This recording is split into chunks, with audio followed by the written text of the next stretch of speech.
Quantos aqui estão cheios de sonhos para 2019? Eu estou cheio de sonho para 2019, com muita expectativa. Eu não sei você, mas eu já venho orando para este ano, já desde talvez a reta final de 2018, falando: Deus, o que o Senhor tem para nós em 2019? E uma das coisas que eu creio que o Senhor tem falado muito comigo é que vai ser um ano de muita novidade. E você pode pensar até, mas é óbvio que vai ser um ano de novidade. Mas eu fui lembrado pelo Senhor, aquela palavra que diz que nós servimos um Deus e nós temos um Deus de novidade de vida. E eu estou falando: Deus, o Senhor fez coisas maravilhosas em 2018. Quem concorda que Deus fez coisas maravilhosas em 2018? Talvez não foi o ano mais fácil, mas eu sei que você viu a fidelidade e a provisão de Deus e a proteção de Deus na tua vida. Quem viu isso? E eu tenho falado assim: Deus, eu estou sonhando para mais. E eu queria que você abrisse comigo em Lucas 9, que é o texto de hoje. E eu vou tentar ser bem direto. E para começar bem o ano, eu tenho que começar com 3 pontos. Então, se você estiver comigo aí, acompanha nos 3 pontos que eu tenho. E eu estava orando e eu senti o Senhor recomendando algo para mim. E o Senhor falava assim: eu tenho algumas recomendações para você em relação ao ano de 2019. Se você quer viver a novidade de Deus em 2019, se você não quer simplesmente viver do embalo de 2018. Sabe, um dos meus pavores saindo de 2018 era: Deus, eu não quero simplesmente pegar o bonde andando de 2018 e meio que atravessar e entrar em 2019 e simplesmente ficar naquele embalo e de repente me dar conta que lá para julho o embalo terminou e eu tenho que descobrir: caramba, já passou metade do ano, o que eu vou fazer agora para o restante do ano? Então eu falo assim: Deus, eu quero entrar já em 2019 intencional. Quantos aqui querem ser intencionais no teu andar com Deus? Sabe, e eu pus, então, eu estou abrindo aqui uma coisa até minha particular, mas eu pus 5 ações que eu vou praticar constantemente ao longo de 2019. Eu senti o Senhor falando comigo: eu quero que formar você e não que você faça algo. Sabe, eu estava pregando aqui, eu não lembro se foi já em dezembro, mas o Senhor Deus te fez um ser humano. Quem concorda comigo? Deus não te fez um fazedor humano. Deus te fez um ser humano.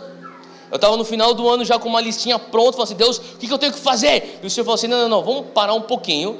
Antes de nós abordarmos a questão do o que você tem que fazer, nós vamos abordar a questão o que é que você tem que ser. Quem é a pessoa que eu quero terminar em 2019 sendo? Eu comecei a pensar: Deus, o que o Senhor quer que eu seja? O Senhor quer que eu seja um filho bom. O Senhor quer que eu seja um pai bom. O Senhor quer que eu seja um marido bom. O Senhor quer que eu seja um líder bom. O Senhor quer que eu seja um pastor bom. Então agora vamos abordar a questão que eu tenho que fazer para eu poder ser aquilo que o Senhor quer que eu seja. Faz sentido? E eu comecei a falar: Deus, então agora a partir desta ótica eu quero ser intencional. Quais são as ações que o Senhor tem para mim? Agora, em Lucas 9, eu estava lendo essa leitura, e uma das coisas que eu tenho como minha disciplina para 2019 é ler a Bíblia inteira em um ano. E eu já participei dessas campanhas. Eu lembro quando eu era pequeno, minha mãe comprou uma Bíblia para mim, ela já estava dividida do dia 1 de janeiro você já tinha a tua porção de leitura, 2 de janeiro você já tinha a tua porção. Quem lembra dessas Bíblias que tinham? Deve ainda existir essas Bíblias, mas eu senti o Senhor falou para mim: eu quero que você volta para aquilo que parecia uma coisa que você fez lá atrás, mas se disciplina nessa leitura. E logo de cara a leitura me levou para Lucas 9, e o Senhor começou a falar comigo a partir desse versículo. Eu queria que você abrisse aí comigo, Lucas 9, versículo 1. Diz assim, eu vou esperar você chegar lá, Lucas 9, versículo 1. Novamente, isso aqui são recomendações para o novo ano. Então, coisas que eu senti de Deus, que Ele está me recomendando, que eu quero dividir com vocês, aquilo que Deus recomenda para esse novo ano. E começando em Lucas 9, versículo 1, ele diz assim: convocando os seus 12 discípulos, deu-lhes virtude. Fala comigo, virtude. Agora, essa palavra virtude, ela pode ser traduzida em poder ou autoridade. Em algumas versões está traduzido como autoridade. E aqui interessante que ele fala: deu-lhes virtude ou autoridade e poder. Então, duas coisas que o Senhor Deus, Jesus, dá para os seus discípulos. Ele dá virtude ou autoridade e poder. Agora, interessante que até aqui a gente tem um grupo de discípulos que estão sendo aqueles seguidores de Jesus. Então, os 12 estão dentro desse grupo, mas em algum momento o Senhor Jesus, ele tira, então ele escolhe esses 12, que ele já tinha escolhido, mas ele separa eles e fala assim: eu vou delegar sobre vocês virtude ou autoridade e poder. Agora, todas as vezes que você recebe algo de Deus, a resposta inteligente é: Deus, muito obrigado, mas para quê? Porque Deus nunca desperdiça recursos. Deus não te unge porque Ele não tem nada o que fazer na vida. Deus não te reveste de autoridade simplesmente porque você foi para o culto certo. Você não recebe uma direção profética porque aquele dia o profeta simplesmente teve uma palavra de conhecimento, você estava lá no meio e calhou de ser você. Não. Existe um propósito porque você recebeu a unção que você recebeu. Existe um propósito porque você foi revestido da autoridade que Ele está te revestindo. Existe um propósito pelo qual Ele te dá o poder que Ele te dá. Quantos aqui em 2018 tiveram encontros com o poder e com a autoridade de Deus na tua vida? Você pode ter falado assim: Theo, eu lembro daquele culto em 2018, daquela reunião, daquela conferência, eu lembro das 7 noites em 2018. Se você estava aqui nas 7 noites de 2018, você lembra como foi? Toda noite foi extremamente intenso, e eu estou com a expectativa que venha a ser mais ainda esse ano, 2019, então não deixe de participar. Mas eu queria que você encarasse aqueles momentos na presença de Deus como algo que Deus está fazendo por um propósito. Ele está te dando poder, está te revestindo de autoridade, porque Ele tem um propósito. E Ele fala aqui no versículo 1, continuando, Ele diz que Ele deu para os discípulos autoridade e poder sobre todos os demônios e para curarem enfermidades. E enviou-os a pregar o reino de Deus e a curar os enfermos. Então, basicamente, aquilo que Jesus estava fazendo, a gente cobriu isso na nossa série, o reino inabalável. Nós estamos falando sobre as 4 ações primordiais de Cristo no seu ministério público. Jesus pregava o evangelho do reino. Ele não pregava o evangelho da salvação, o evangelho do amor, da justiça. Ele pregava o evangelho do reino. Dentro do evangelho do reino existe justiça, existe paz, alegria, amor, salvação, mas o evangelho que Jesus pregava era o evangelho do reino. Ele pregava o evangelho do reino, ele ensinava o evangelho do reino. A diferença de você pregar e ensinar é que quando você ensina, você explica. Quando você prega, você declara no mundo espiritual para que ele venha se manifestar no físico.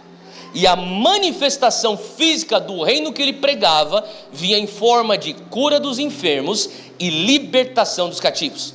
4 coisas que Jesus fazia no seu ministério público. Você pode resumir os 4 evangelhos nessas 4 ações: pregava o reino, ensinava o reino, curava os enfermos e libertava os cativos. E Jesus, então, quando ele está naquele lugar, ele fala assim: aquilo que eu fiz e vocês observaram eu fazer o tempo inteiro, eu estou te delegando poder e autoridade para vocês fazerem o mesmo. Eu estou te dando autoridade sobre os demônios, eu estou te dando poder sobre enfermidades, e saem por aí pregando, ensinando o evangelho do reino. Então em Lucas 9, versículo 1 e 2, você tem aqui um momento onde eles recebem algo de Deus, onde eles são comissionados para cumprir a obra do reino. Agora, versículo 6, pula para mim, comigo aí para o versículo 6. Versículo 6 diz: e saindo eles, percorreram todas as aldeias, anunciando o quê? O evangelho, esse evangelho do reino. E fazendo o quê? Curas por toda parte. Eles conseguiram. Jesus delega autoridade e eles põem em prática.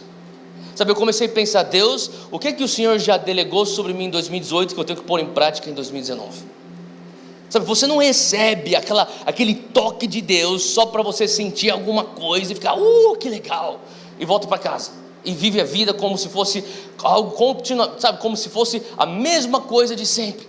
Não, eles receberam poder, autoridade, logo puseram em prática e começaram a ver então frutos do reino de Deus. Então eles estão realmente vivendo aquilo que Jesus ensinou eles a viverem. Agora, olha só, o que é interessante é que eles voltam então das suas viagens ministeriais ou viagens missionárias.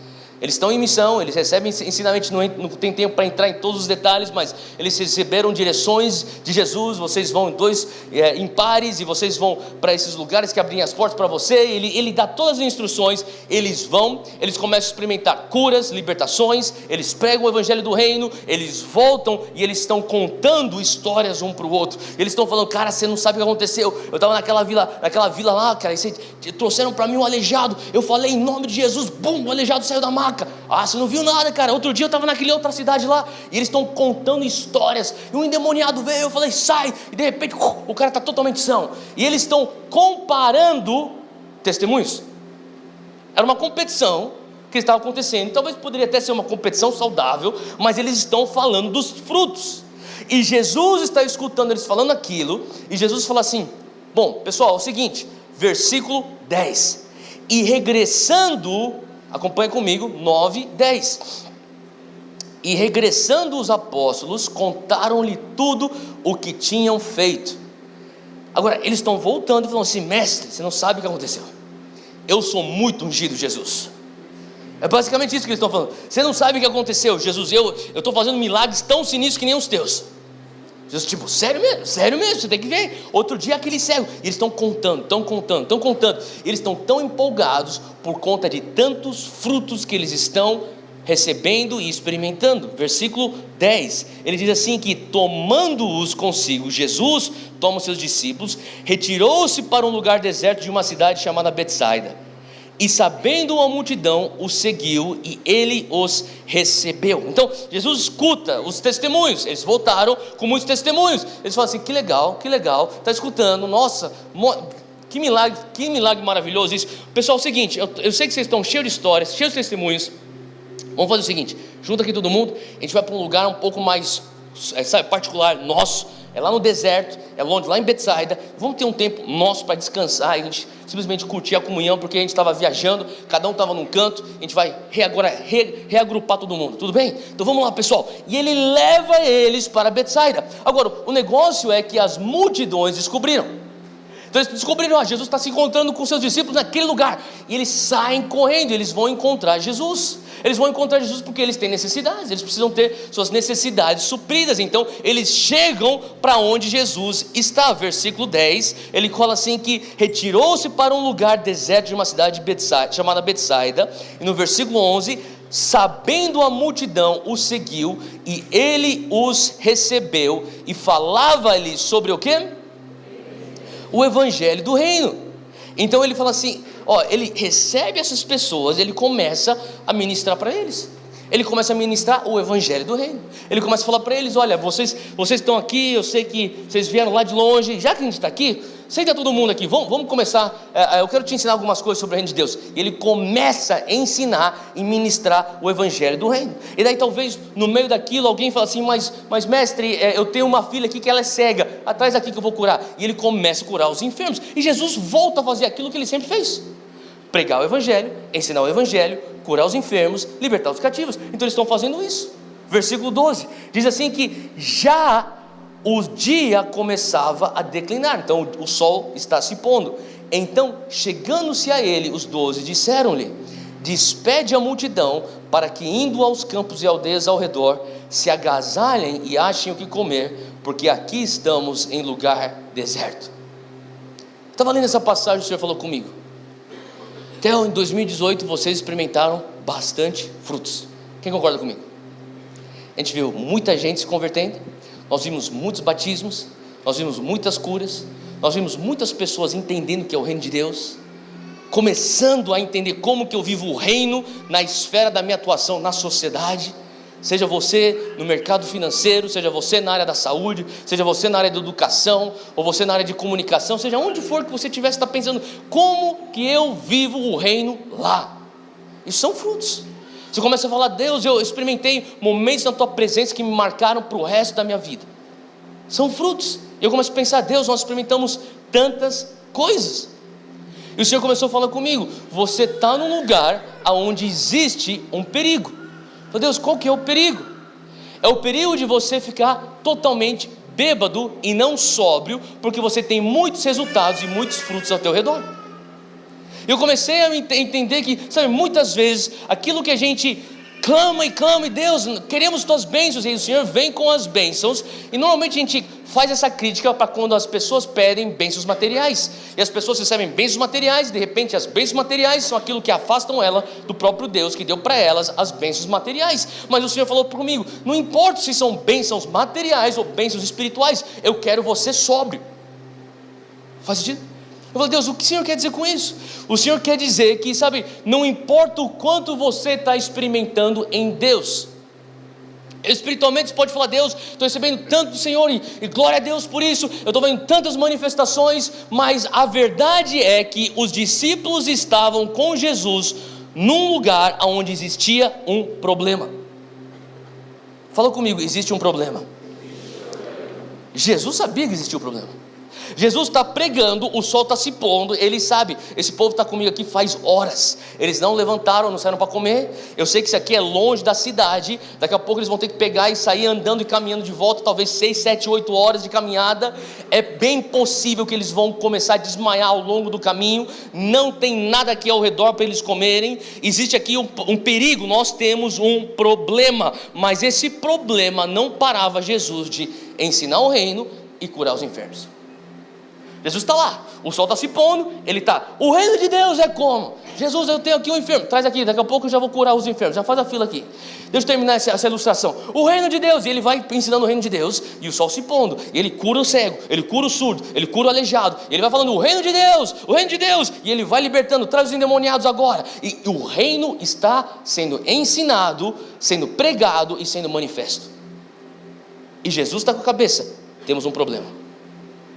E Jesus talvez está olhando para os seus discípulos, ele está pensando, quando que vocês vão abordar o problema? A primeira recomendação que eu senti de Deus para esse ano, para a minha vida, eu quero estender isso para Monte Sião, é encare o problema. Fala comigo, encare o problema. Não é porque tudo está indo bem na tua vida, que tudo está indo bem na tua vida. Faz sentido? Não é porque tudo está indo bem na tua vida, que tudo está indo bem na tua vida. Tem certas coisas que eu falo assim, Deus, olha, tem muita coisa boa acontecendo, então essa coisa que o Espírito Santo já falou para mim, que eu tenho que corrigir, eu vou corrigir depois, porque aqui eu estou muito ocupado em fazer gestão das bênçãos que o Senhor está me dando. E Jesus falou assim, tudo bem, eu respeito, vou continuar curando, vou continuar suprindo, vou continuar libertando, vou continuar ensinando, vou continuar falando com você, vou continuar trazendo revelações para você, mas olha, o sol está se pondo. E eu não sei para você, mas para mim é um alerta, porque tem certas coisas que Deus está falando para mim. Você precisa trazer especificidade para aquilo que é a problemática, porque na tua cabeça, você está com a tua visão primordial, as bênçãos de Deus, e tem uma nuvem, que é uma coisa que tem que resolver, depois resolvo. Quem já fez isso? Deus, o Senhor está fazendo muita coisa, tem muita porta aberta, mas o Espírito Santo é aquela voz lá no fundo do teu coração falando, ei, aquela questão no teu casamento você tem que resolver, aquela questão nas tuas finanças você tem que resolver, aquela questão com os teus trabalhadores lá, com as pessoas que trabalham para você, teus empregados você tem que resolver, depois eu resolvo, tem muita coisa acontecendo, os enfermos estão sendo curados, eu estou sendo usado por Deus, o Senhor está falando comigo, meu link está se multiplicando. Você falou assim, tudo bem, a gente vai continuar derramando as bênçãos aí, mas o sol está se pondo. Faz sentido? E o Senhor começou a falar comigo, você tem que trazer especificidade, clareza na tua narrativa do que está acontecendo. E eu comecei a entender que, sabe, o Senhor trabalha com palavras. Quantos aqui entendem que Deus, Ele age através das suas palavras? E o Senhor começou a falar comigo, traz palavras, eu quero que você pegue suas palavras, você articule o que está acontecendo. Tem coisas na nossa vida que você está entrando em 2019, que é tipo assim, é uma massa cinza. Isso aqui é uma coisa que tem que resolver, é uma massa que o Senhor está falando assim, olha, eu quero que você traga clareza e seja específico naquilo que tem que ser resolvido. Os discípulos chegam para Jesus e até aquele ponto talvez existisse uma mistura de sentimentos, porque os discípulos estão vendo pessoas sendo curadas. E talvez no começo eles pensam assim, cara, você sabe que a gente viu muitos milagres, a gente acabou de voltar nas nossas viagens ministeriais, a gente viu muitos milagres, a gente viu tantas coisas acontecendo de sobrenatural, e agora Jesus vai começar de novo aqui nesse deserto de Betsaida, e Jesus está pregando, e eles estão tipo, uau, isso aqui é demais, cara, isso aqui é demais, e de repente eles começam a ter um sentimento, cara, mas o povo não comeu, né, eles estão aí faz 3 horas, o povo não comeu, o sol daqui a pouco vai se pôr, não tem água para todo mundo ainda, não. Bom, mas foi demais, olha esse cara que Jesus está curando, e está no meio, tem uma mistura de sentimentos. Eu não sei se você já foi pego por isso, você tem uma mistura de sentimentos, Deus está fazendo muita coisa, mas tem muita coisa que ainda tem que ser resolvida. Faz sentido? E os discípulos estão naquele lugar, e Jesus, extremamente inteligente, ele está fazendo o que ele está fazendo, ele está só esperando, está curando enfermos, ele olha para os discípulos, eu imagino, porque no texto não diz isso, mas eu imagino que ele está curando os enfermos, ele está ensinando o reino, ele está olhando para os seus discípulos, o seu staff, está olhando para o sol, traz mais enfermo, traz o endemoniado. E eu fico pensando, Deus, eu não quero entrar em 2019, o Senhor curando enfermos, libertando cativos, e tem uma massa cinza lá atrás na minha mente que eu sei que o Senhor tem que resolver. Só que eu não consigo trazer especificidade para a narrativa, para falar assim, nós temos um problema. Eu quero poder encarar o problema. Sabe, abre comigo em Gênesis capítulo 1.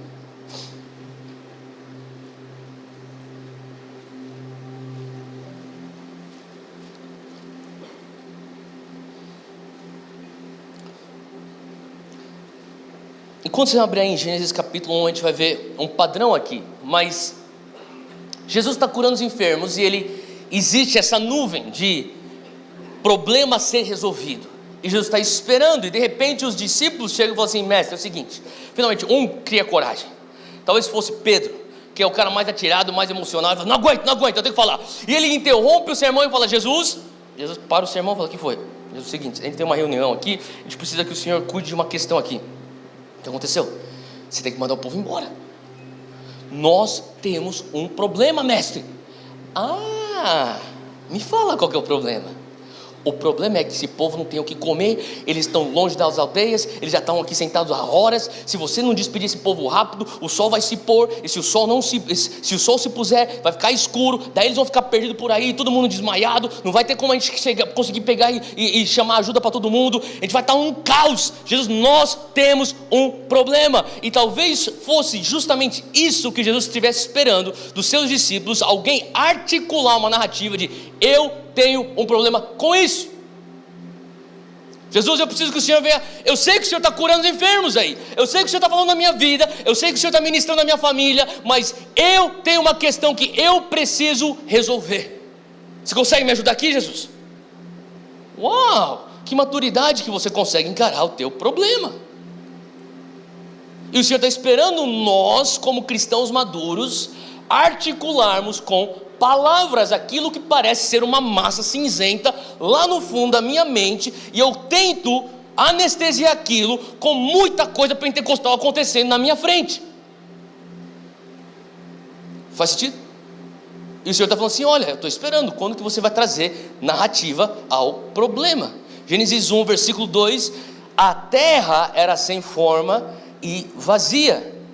Eu fiquei pensando, tem muita coisa que parece que é muito sem forma, mas eu sei que existe. Faz sentido? Tem desafios na minha vida que eu sei que eles estão presentes, eu nem sei como que é, parece até vazio, parece que é meio que sem forma, e as trevas estavam sobre a face do abismo, e o Espírito de Deus se movia sobre a face das águas, e disse Deus, haja luz, e houve. Sabe o que eu comecei a entender? Quando a palavra de Deus entra para dentro do teu caos, ela traz estrutura e ordem. Só que você tem que começar a falar, eu tenho um caos, ele é sem forma, ele é cinza, ele está aqui atrás aqui da minha visão, ele não está aqui na minha frente, mas ele existe. Será que eu posso ter uma palavra tua, Deus, para trazer estrutura e ordem para isso? Faz sentido? Pula comigo para o próximo capítulo, Gênesis 2, versículo 20. Havendo, pois, o Senhor Deus, formado da terra todo animal do campo e toda ave dos céus, os trouxe a Adão para este ver como lhes chamaria. E tudo que Adão chamou a toda alma vivente, isso foi o seu nome. E Adão pôs os nomes a todo o gado e as aves do céu, a todo animal do campo, mas para o homem não se achava ajutora que estivesse como diante dele. Então o Senhor Deus fez cair um sono pesado sobre Adão, e este adormeceu. E tomou uma das suas costelas e cerrou a carne em seu lugar. E da costela que o Senhor Deus tomou do homem, formou uma mulher e trouxe-a a Adão. Eu não sei se você já se perguntou sobre isso, mas por que era importante Adão dar nome aos animais? Eu acho que uma das coisas mais óbvias é que se ele não tivesse dado nome aos animais, ele simplesmente falaria: ô animal! E vinha então um bando de animal para cima dele. Ele tinha que ser específico. Faz sentido o que eu estou falando? Não, você aí, sua girafa, vem para cá, olha para mim. Era isso que Deus estava esperando. Não, você não fala simplesmente: ô animal! Porque senão vem o leopardo, vem o tigre, vem o elefante, vem a girafa, vem todo mundo. Tipo, pois não? Não, eu não queria falar com você, eu queria falar com este animal. É que você falou animal, eu sou um animal. Na verdade, o que Deus está falando é: nós temos um problema, Adão. Qual que era o problema de Adão? Eu não estou falando que é pecado, porque isso aqui é antes da queda da humanidade. A queda é em Gênesis 3, nós estamos em Gênesis 2. O problema de Adão é: ele precisa de ajuda. Ele precisa de uma ajudadora, ou de uma ajuda. Ele precisa de alguém para estar do lado dele. Então Deus fala assim: é o seguinte, eu já criei os céus e a terra, eu criei a relva, eu criei os animais no oceano, os animais na relva, eu estou aqui vendo minha criação, eu te criei. E Adão, você precisa de uma ajuda. Então vamos fazer o seguinte: vamos trazer clareza e precisão aquilo que você precisa. Primeira coisa que você vai fazer, Adão, você vai dar nome aos animais. E por que era importante ele dar nome aos animais? Porque quem sabe, dando nome aos animais, do meio dos animais viesse então uma ajuda que fala assim: não preciso criar uma mulher, tem um animal aqui. Mas até então ele não sabia, porque simplesmente é uma massa de uma problemática que é: Adão precisa de ajuda. Então Deus fala: Adão, você vai trazer narrativa ao teu contexto. O que você precisa? Bom, você vai ser uma girafa, você vai ser elefante, você vai ser leopardo, você vai ser macaco, você vai ser gorila, você vai ser tubarão, você vai ser... E ele começa a dar os nomes para todos os animais. E depois que ele traz especificidade para todos os animais, Deus fala: realmente, agora a gente tem tudo isso bem claro, está tudo no aberto, tem luz aqui, você precisa de uma ajuda que não está aqui. Eu vou te pôr num sono profundo, vou tirar uma costela e vai ter uma ajudadora, e essa ajudadora se chamará mulher. Faz sentido? O que eu senti de Deus? Quais são os problemas que o Senhor está falando? Você precisa lidar. Ah, Deus, eu não quero lidar. É como aquela pessoa que acorda de manhã com uma dor no estômago. Você acorda com uma dor no estômago e você fala assim: eu estou com uma dor no estômago. Onde que é a tua dor? É dor aqui, ó, no estômago. E você passa o dia inteiro com essa dor no estômago. E você dorme, e você acorda no dia seguinte, a dor aumentou no estômago. Você fala assim: eu estou com uma dor, de repente no terceiro dia você acorda e você começa a pensar: eu acho que foi uma coisa que eu comi que agrediu o meu estômago. Daí você pode pensar: não, eu acho que é um tumor que vai me matar porque é um câncer no estômago. Tem um leque de opções aqui, sim ou não? É uma massa. Daí você finalmente escuta a tua esposa e você vai para o médico. E você senta e você fala, o médico fala assim: qual que é o teu problema? Estou com uma dor no estômago. Esse problema? É. Essa não é uma boa narrativa. Ele tem que saber mais. Quando que começou? Como que é uma pontada? Ela é constante? Ela acontece direto? Ela vem quando são os picos? Quando você toma água aumenta, diminui? Vamos fazer alguns exames. Ele está trazendo então uma clareza e precisão à tua problemática. E é exatamente isso que Jesus estava esperando dos seus discípulos. Eu tenho um problema, vocês estão sentindo um problema, eu vou continuar fazendo o que eu estou fazendo.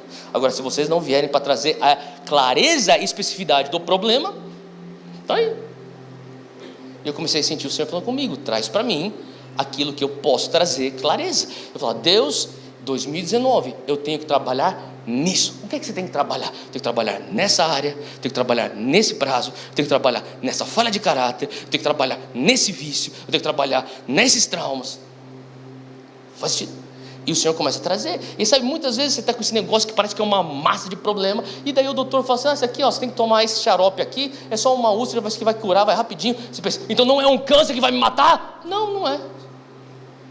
De repente você começa a entender que a tua vida melhorou, porque você carregava essa nuvem lá atrás, falando: um dia você vai se desviar, um dia você vai se divorciar, um dia teus filhos vão se rebelar, um dia, e de repente, não, isso aqui é só uma massa, porque parece que é um grande monstro, mas na verdade eu fui específico e claro na minha narrativa, eu descobri que é um monstrinho pequeno, e eu tenho o diagnóstico, e eu sei como que eu tenho que lidar. E Jesus fala a palavra para você. Volta comigo para Lucas 9. Ele diz assim para os seus discípulos, Lucas 9,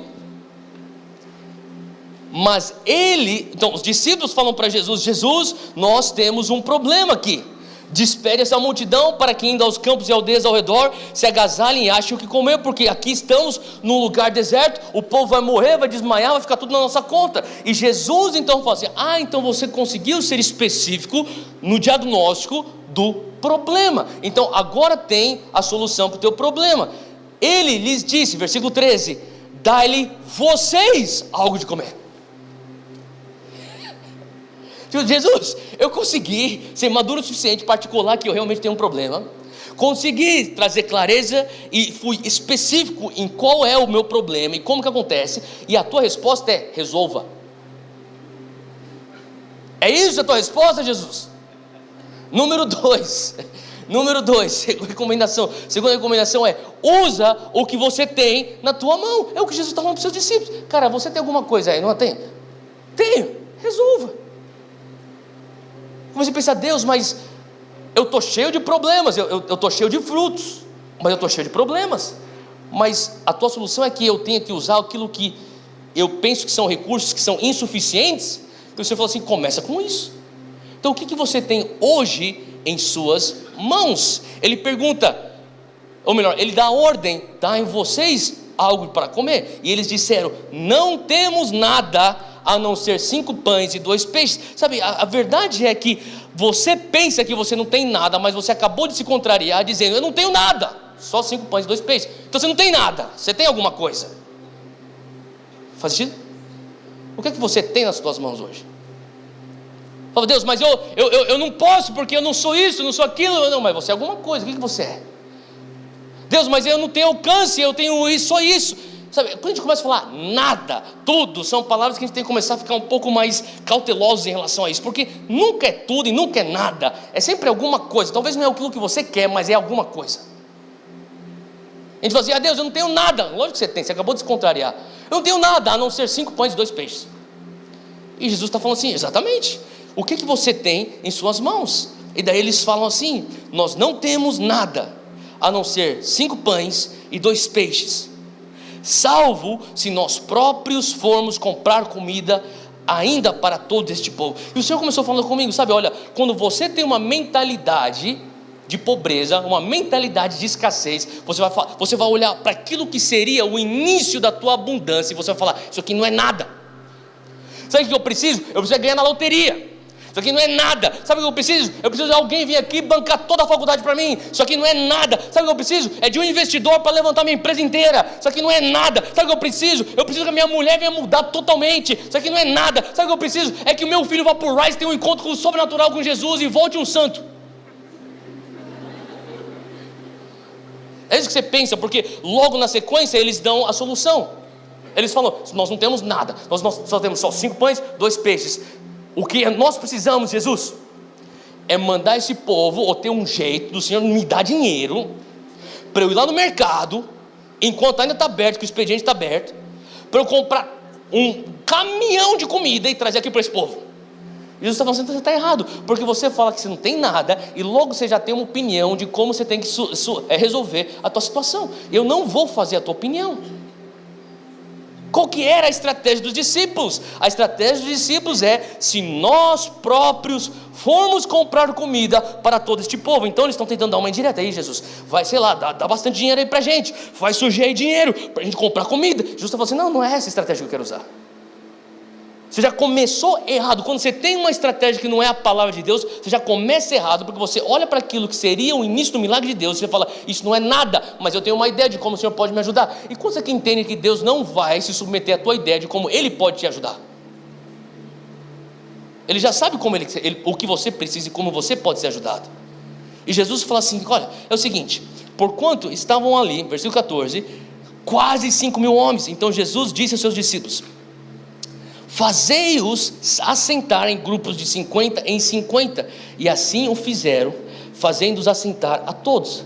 Então eu comecei a entender que o Senhor começou a falar: olha, o que é que você tem na tua mão? Eu tenho nada. Não, corrija a tua narrativa. Não é que você não tem nada, você tem pouco, mas você tem alguma coisa. Eu tenho pouco, Jesus. Tá bom, então eu tenho pouco. Estou precisando de ajuda, Jesus. Eu preciso de um milagre, Jesus.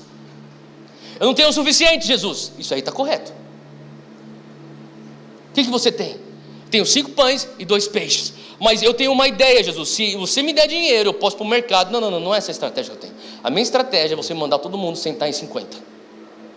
Mas Jesus, isso não faz sentido. Pois bem, o que você tem também não faz sentido. Deixa eu falar, para alguns de vocês tem que começar a entender que é burrice agora você espernear e tentar fazer as coisas da tua lógica. Você já veio até aqui dependendo do sobrenatural de Deus, e agora você tem que querer depender da tua lógica natural? Já está tarde demais, você já perdeu muito tempo na igreja. Já perdeu muito tempo, é burrice. Você está andando com Jesus faz 10 anos e agora você está tentando falar: Jesus, vamos viver de uma maneira lógica. Não dá certo isso. Você já está andando com o Senhor, vivendo o reino há 8 anos, e agora você vai falar assim: é o seguinte, agora deixa eu te ensinar, o que eu preciso é de dinheiro para ir para o mercado, para comprar dinheiro, comida para esse povo todo. Não, Jesus, eu tenho só isso nas minhas mãos, 5 pães e 2 peixes. Qual a tua estratégia? A minha estratégia é mandar o povo sentar em 50. Não faz sentido nenhum, mas até aqui, quantas coisas não fizeram sentido nenhum na minha vida e o Senhor sempre trouxe provisão. Até aqui, quantas coisas não fizeram sentido nenhum na minha vida e o Senhor sempre trouxe um romper. Até aqui, não fazia sentido nada e o Senhor sempre apareceu e foi fiel para mim. Faz sentido. E Ele fala: bota o povo em 50. A estratégia de Cristo era completamente contra a cultura. Ele põe, então os discípulos põem eles em 50. Eu comecei a falar, sabe, eu falei sobre isso na nossa última série, para um tempo como este. Sabe, quando você fala: Deus, eu quero ser usado por Ti sobrenaturalmente. Quantos aqui já falaram isso para Deus? Quantos estão entrando em 2019 e falam assim: Deus, me usa de uma maneira sobrenatural em 2019? A pergunta que Jesus faz quando você fala: o Senhor me usa sobrenaturalmente esse ano, Deus, por favor, Senhor, me usa. O Senhor vai falar assim: eu uso. E daí Ele vai perguntar: o que é que você tem na tua mão? Lembra disso? Ele perguntou: o que é que você tem na tua mão? Lá em Êxodo 4 para Moisés. E Moisés falou: eu tenho uma vara. Lá em Juízes ele pergunta para Sansão: o que é que você tem na tua mão? Ele tinha uma queixada. Aqui em Mateus 14, Lucas 9, ele pergunta para os seus discípulos: o que é que vocês têm em suas mãos? Jesus, nós temos uma lancheira com 5 pães e 2 peixes. Ele perguntou para Davi, diante de Golias: o que é que você tem na tua mão? Eu tenho uma funda e 5 pedrinhas.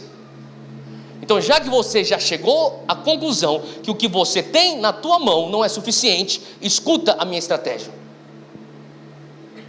Porque sempre nós pensamos: Deus, eu não tenho o suficiente, o que eu tenho na minha mão é só um pedaço de osso aqui, é uma queixada de um boi aqui, isso aqui não é suficiente para ganhar desses filisteus todos. Então sabe o que eu precisava? Que o Senhor mandasse para mim mais ou menos umas 12 bazucas do céu para eu metralhar todo mundo aqui, explodir todo mundo. Não, essa não é a minha estratégia. A minha estratégia é usar aquilo que você tem na tua mão de uma maneira miraculosa. Sabe, Deus, o que eu precisava daqui na verdade era uma metralhadora para tirar no Golias, só que eu tenho só uma funda e 5 pedras. Eu não vou usar uma metralhadora, não vou usar a tua estratégia, eu vou usar a minha estratégia com o pouco que você tem na tua mão. Eu não vou te dar rios de dinheiro para você ir para o mercado para trazer um caminhão de comida. Eu vou usar aquilo que você tem na tua mão. O que é que você tem na tua mão hoje para você se tornar a pessoa que Deus quer que você se torne em 2019? Mas se eu tivesse dinheiro, eu poderia pagar então por uma terapia. Se eu tivesse dinheiro, eu poderia pagar por um coach. Se eu tivesse dinheiro, eu poderia então fazer aquele MBA que eu tanto quero. O que você tem na tua mão? Você está pensando nas estratégicas humanas. O que você tem na tua mão hoje? Eu tenho 5 pães e 2 peixes. Tá bom, você pode concordar comigo que nós temos um problema? Sim, nós temos um problema. Você pode concordar comigo que nós vamos encarar esse problema, nós vamos lidar com isso de uma maneira específica e clara? Sim, Jesus, eu estou aqui. Você pode concordar comigo que os frutos não avalizam o teu caráter? Sim, Jesus, eu concordo. Então vamos lidar com isso, do meu jeito. Bota o povo em 50. Não faz sentido, é do meu jeito. Não faz sentido você tentar alimentar uma multidão com 5 pães e 2 peixes. Então é melhor, já que você está nisso, faz do meu jeito. Faz sentido? Ele bota então todo mundo em grupo de 50. E olha só o que Jesus fala. Ele pega aquilo que eles têm em suas mãos. Ele pega aquilo que ele tem em suas mãos. E a palavra de Deus fala no versículo 16, 9:16. E tomando os 5 pães e os 2 peixes, e olhando para o céu, abençoou-os e partiu-os e deu aos seus discípulos para os porem ou servirem diante da multidão. E comeram todos e saciaram-se todos e levantaram do que lhes sobejou, daquilo que sobrou, 12 cestos de pedaços de pão e de peixe. Agora para pensar, Jesus falou assim: daqui o que você tem na tua mão. Eu tenho só 5 pães e 2 peixes. Daqui. Ele pega aquilo e ele levanta para o céu e fala: Pai, deposita sobre aquilo que o ser humano pensa que não é nada, a tua bênção. E quando Deus põe a bênção naquilo que você fala que não é nada, aquilo que não é nada é mais do que tudo. Ele abençoa você na tua falta. Ele abençoa você na tua, na tua insuficiência. Ele abençoa você naquele lugar que você fala, não vai dar conta. O Senhor falou assim: dá aquilo que você tem, eu vou pedir a bênção de Deus. Eu comecei a entender que o meu pouco com a bênção de Deus vai mais longe do que tudo sem a bênção de Deus. O Senhor está falando assim: olha, o que você precisa hoje? É entregar para mim, na minha mão, o que você tem. O que você tem? Ele abençoa. E depois ele fala: vai. Agora, a coisa que você tem que entender é que a multiplicação dos pães e dos peixes não aconteceu na mão de Jesus. Eles não aconteceram nas mãos de Jesus, aconteceram nas mãos dos discípulos. Ele abençoa, ele pede a bênção sobre 5 pães e 2 peixes, e ele entrega para os discípulos 5 pães e 2 peixes. E agora eles têm que dar um passo de fé. As pessoas pensam: olha, quando Jesus, eu receber a bênção de Deus, automaticamente eu vou explodir, eu vou começar a levitar, e de repente eu vou começar a ver que vai começar o meu bolso a ficar cheio de dinheiro. Não, vai ser passo de fé. Para cada 5.000 pessoas servidas, requeria um passo de fé. Foram 5.000 passos de fé. Foram 5.000 transações de fé. Foram 5.000 vezes que eles pegavam e falavam assim. E quando eles iam para o próximo, tinha o pão de novo. Eles partiam, e quando eles iam para o próximo, tinha o pão de novo. Eles pegavam o peixe, ele quebrava no meio. Quando eles iam para o próximo, o peixe estava inteiro. 5.000 decisões de fé. Faz sentido? O Senhor está desmistificando uma série de coisas. Sabe, a gente é pentecostal, a gente é carismático, a gente tem umas ideias que tipo, o negócio é uma explosão cósmica que acontece todo domingo. Sabe, são passos de fé. Eu vou lá, eu vou perguntar: eu consigo alugar isso aqui? Eu vou lá, eu vou perguntar: meu filho consegue uma bolsa aqui? Eu vou lá, eu vou perguntar: você não consegue fazer vamos fechar um negócio aqui? Eu estou vindo com o que você tem? Eu tenho muito pouco, mas vamos. O teu muito pouco naquela transação com a bênção de Deus é tudo. Faz sentido? E o Senhor começou a falar comigo. Eram 5.000 decisões de fé que eles fizeram. E quando chegou no final, tinham 12 cestos. Eu falei: Deus, que milagre é esse? E o Senhor começou a falar assim: começa com você encarando um problema. Começa com você chegando à conclusão: eu não tenho o suficiente. Eu tenho alguma coisa, mas não é suficiente. Começa com você valorizando a bênção de Deus no meu pouco. É mais do que tudo sem a bênção de Deus. O que é que você tem hoje na sua mão? Abre aí comigo em Marcos 8. Agora, pulando para a narrativa de Marcos sobre esse mesmo milagre. Logo depois que Jesus multiplica os pães e os peixes, Os discípulos então eles estão com Jesus e eles experimentaram já um milagre, e eles chegam num lugar onde Jesus acabou de entrar numa discussão com os fariseus sempre tentando acusar Jesus e prender Jesus com suas palavras. Jesus sai de uma discussão e ele pega os seus discípulos no versículo 14 e fala assim que eles começaram a entrar num barco para ir para um outro lugar, e eles se esqueceram de levar pão, e no barco eles não tinham consigo senão um pão. Marcos 8,14. Jesus acabou de multiplicar pão e peixe. Ele depois sai de lá e ele tem uma discussão com os fariseus, e ele tem um debate, e depois ele sai do debate, ele entra num barco, e os discípulos entram junto com Jesus no barco, e esqueceram de levar pão, e no barco não tinham consigo senão um só pão.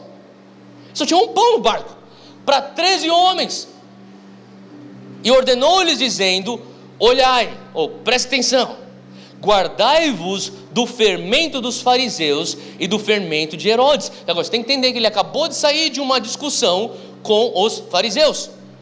Ele falou assim: olha, toma cuidado, gente, ele está no barco, ele está lá em alto mar, e daí de repente eles dão conta: cara, a gente esqueceu de trazer a comida.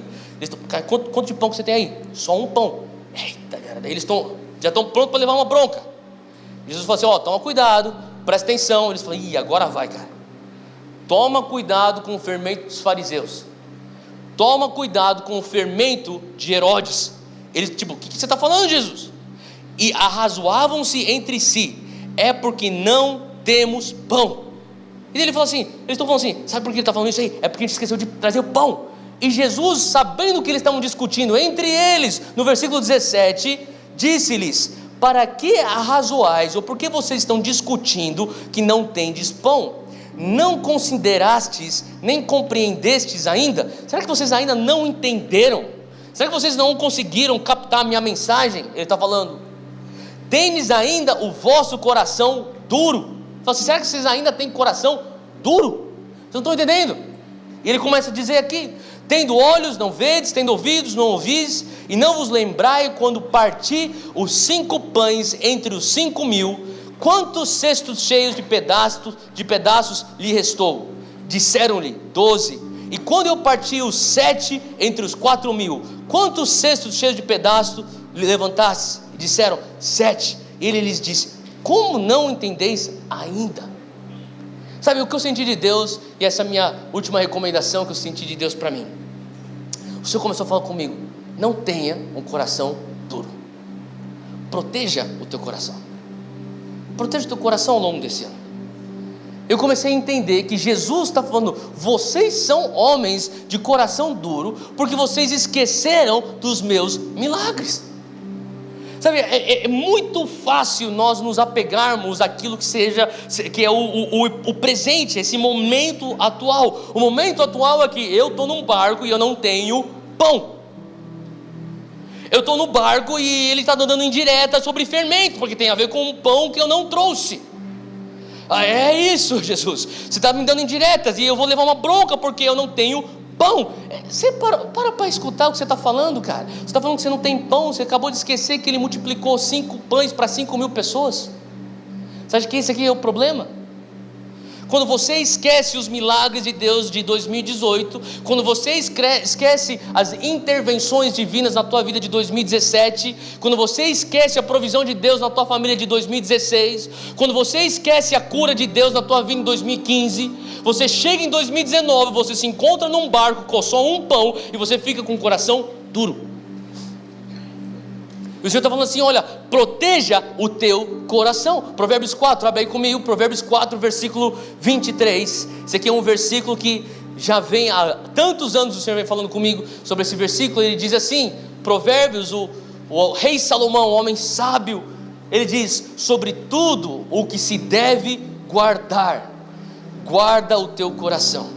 Sabe o que ele está falando? Olha, mais do que você guardar as tuas finanças, guarda o teu coração. Mais do que você guardar a tua reputação, guarda o teu coração. Mais do que você guardar os teus bens materiais, guarda o teu coração. Mais do que você guardar a tua carreira acadêmica, guarda o teu coração. Mais do que você guardar o teu namoro, o teu romance, seja o que for que você está tendo, guarda o teu coração.